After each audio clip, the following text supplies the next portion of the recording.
It's still unclear what the fate of Marine Lieutenant Colonel Stuart Scheller will be. But one thing is clear, he's accomplished the goal of sparking a conversation about accountability among the upper ranks and the ruling class. On August 26, hours after a suicide bomber outside the Kabul airport killed 13 American service members and 150 Afghan civilians, Lieutenant Colonel Scheller posted a video on social media demanding accountability from his military leadership.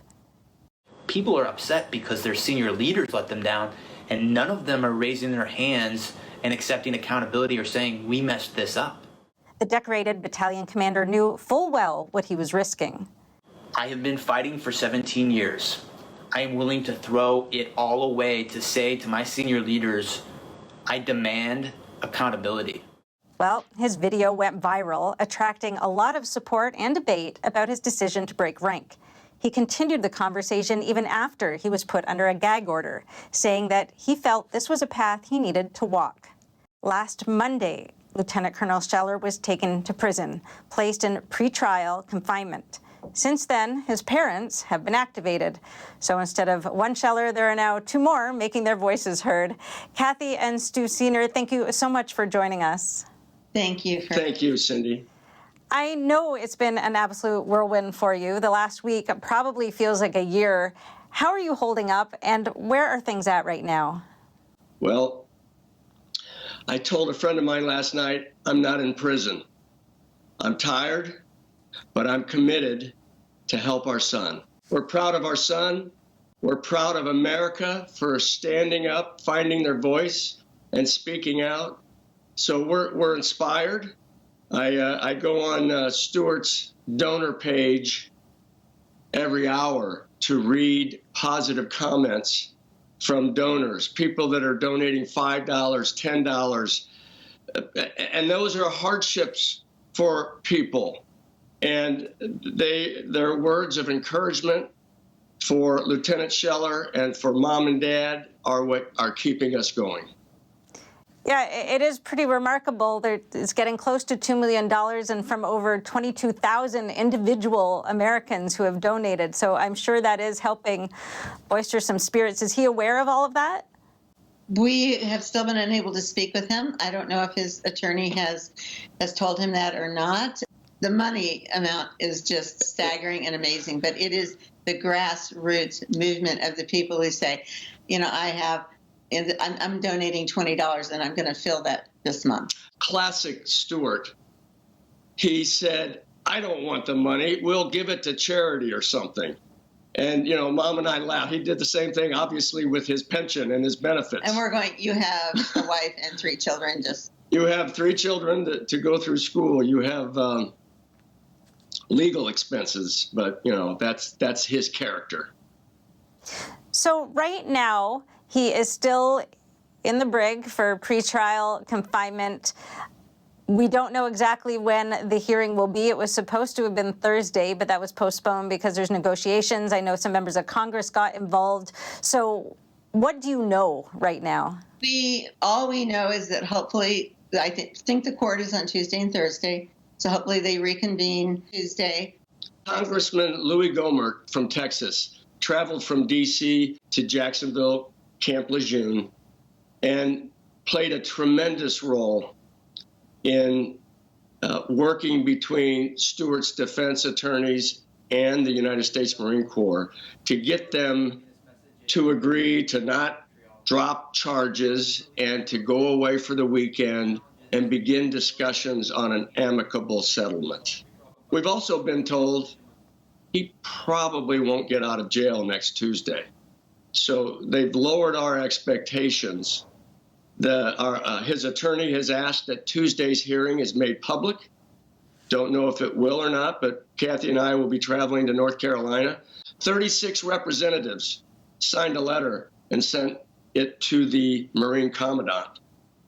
I'm asking Americans, ask your congressman and senator, is their name on that letter and did they sign? Let me ask you this. So he knew when he was making those videos that there'd be consequences, that he was breaking rank, and he explained, you know, why he felt from his conscience that it was necessary to do that. So what are you asking people to get behind? Our reason behind that is that he is an American war hero.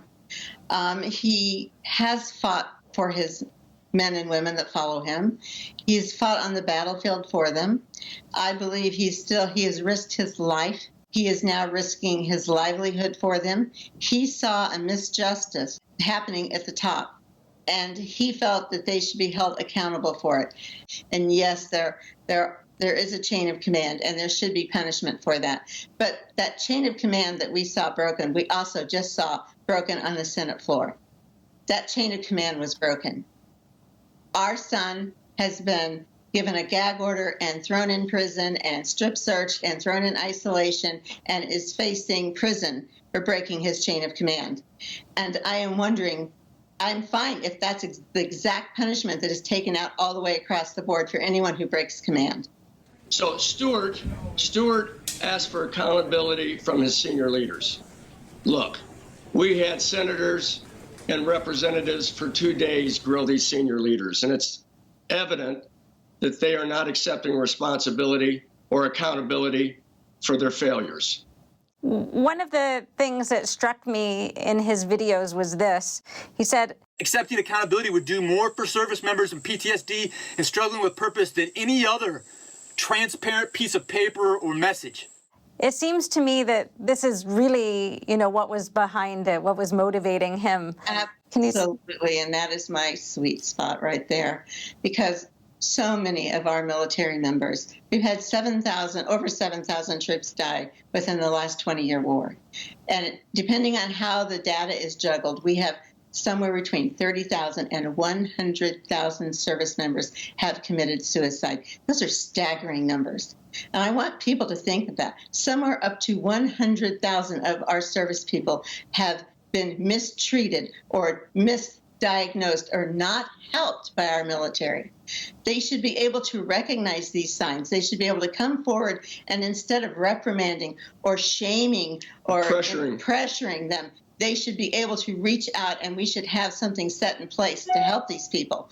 And our son, Stuart, works a lot with organizations to stop and help soldiers and military people with PTSD. He does work through A Hero organization.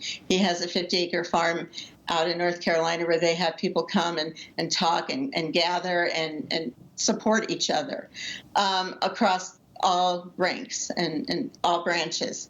He also did podcasts helping military moving from civilian life from military life where they were important and they had a purpose, and then they come out and they don't. And so he was telling them to follow their dreams, start their entrepreneurial business while they're still in the service. So when you get out, you have a purpose.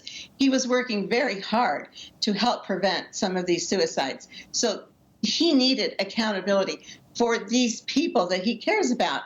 They needed accountability so that they knew that it meant something, that this war wasn't for nothing. We can tell you that hundreds, if not thousands, of people that wrote to say, I was in a really dark place, the way this war ended, wondering, was it all worth it? But your words and your courage to stand forward saved my life that night. And I know that as a mother, and I say as Americans, we need to hold our military accountable for not thinking of these people. We've lost so many more than we did in the war. Be sure to watch the entire episode, now available exclusively at EpochTV.com, a new completely censorship-free premium subscription platform. Brought to you by the Epoch Times. See you there.